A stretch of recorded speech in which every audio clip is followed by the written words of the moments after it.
Entrepreneurship has a lot in common with chess. You start with an approach, but things change quickly. Maybe you lose a key employee, or a supplier bails before a key deadline. The key is to know how to turn a mishap into an opportunity, or what you might call a pivot.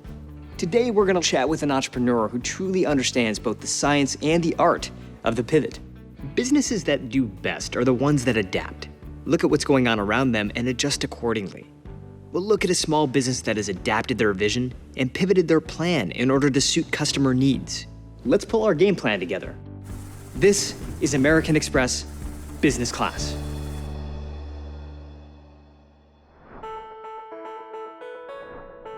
Mariam Nafisi's first venture was an online cosmetics marketplace, which she sold for $100 million.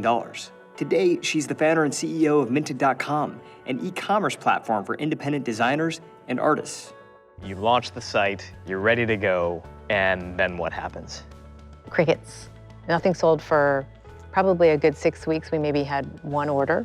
But then I started to see some signs of life in what we had crowdsourced from this community of independent artists who were submitting designs into competitions. People were voting to tell us what to sell. Those cards started selling slowly. Was that always part of the plan, to have this crowdsourcing element? It was part of the plan, but I was feeling a bit risk averse, so I didn't make the entire company that from the beginning when I should have. So we had to pivot completely towards what we call crowdsourced product, which is designs being submitted to design competitions from people all over the world, voting to tell us what to sell, and us printing those products when you order from us. Our first pivot was our most important one. Now, you had expected this stuff to just be flying off the shelves. It's not. Right. You know, what advice do you have for somebody who's sort of going through that? I do think Michael Porter's 5 Forces is a great framework to look at what are the forces in the industry, suppliers, consumers, how concentrated are they? What is your competitive situation like? That framework is very helpful, but is there some potential that there's some blocker that is impeding our ability to see what the true industry should be like? There are things that I think are helpful, but then the question is, as an entrepreneur, is to try to understand what might not be seen even through that framework. In London, Pentatonic, a sustainable design and technology company, realized that by pivoting and adding a consulting arm to its operations, it would increase their revenue. Pentatonic came about when myself and Johan were both working in former lives.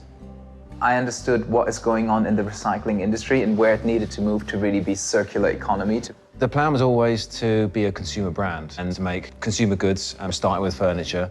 When we launched those products, they performed okay, not the wildest dreams, what you hope for. Johan and Jamie had left their jobs and put everything on the line to make their dream product design company a reality. But manufacturing alone wasn't generating enough revenue.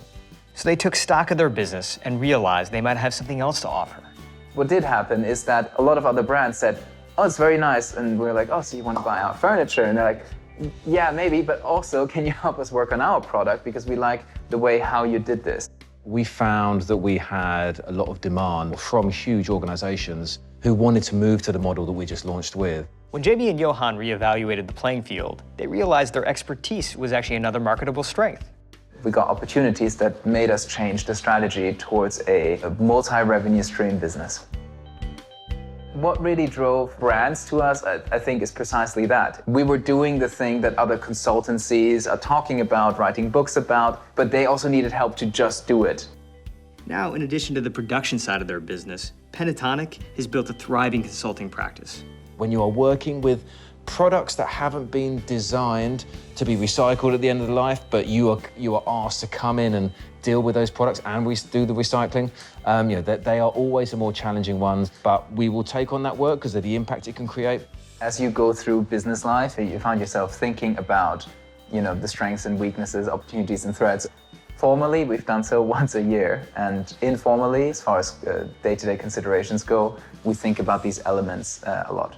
It's not a very competitive environment. What you're competing against is yourself. You're competing against technological challenges. If you can help brands that are every day interacting with millions of consumers and help them change their ways, you have the opportunity to create huge amounts of impact. We're in a place in the existence of the human species where change has to be the solution. So it could accelerate a circular economy, and that would really impact the planet, impact people, and it would also impact what my daughter is going to inherit. Being an entrepreneur isn't just about changing the world. It's about understanding how the world is already changing and how you fit into that change. I mean, look at Pentatonic. They took a 360-degree view of their operations, and that's how they realized that these other brands, they didn't actually have to be competitors, they could be clients. And Mariam Nafisi pivoted to a crowdsourced strategy that proved successful. So with that, I'll see you next time.